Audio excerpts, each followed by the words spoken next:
Millennium Blues, en fait, c'est un titre que j'ai choisi par rapport à l'humeur du livre et aussi à une anecdote bien particulière qui est racontée dans le roman par le personnage. L'humeur du livre parce que c'est un livre qui n'est pas triste mais qui a une couleur un petit peu nostalgique puisque ça raconte la trajectoire d'un personnage sur environ 15 ans de sa vie.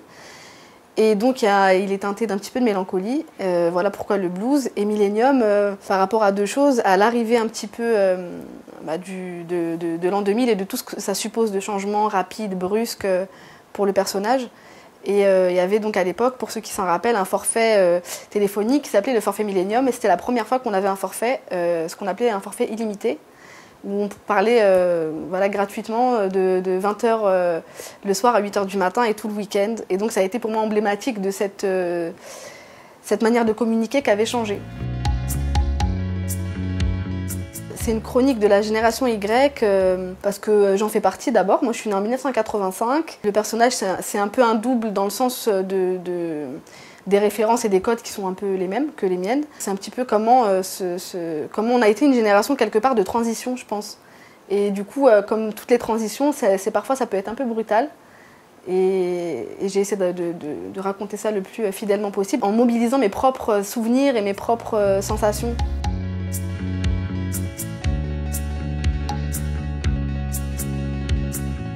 Très vite, j'ai décidé de faire des échos entre les chocs, les choses importantes qu'elle vit dans sa vie personnelle, ce personnage de Zouzou, et des événements collectifs. Donc il y a par exemple, un peu dans le désordre, le 11 septembre, évidemment, la Coupe du Monde 98, la grippe A, voilà, toutes sortes d'événements qui mobilisent un peu notre propre mémoire collective.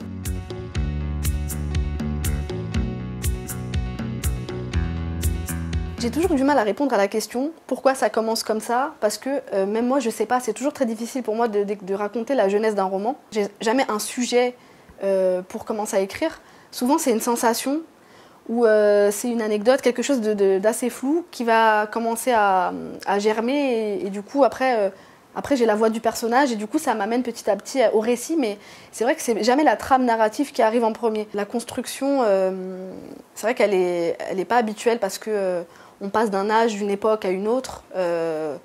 C'est pas forcément dans l'ordre. C'était vraiment une manière de dynamiser un petit peu toute cette histoire.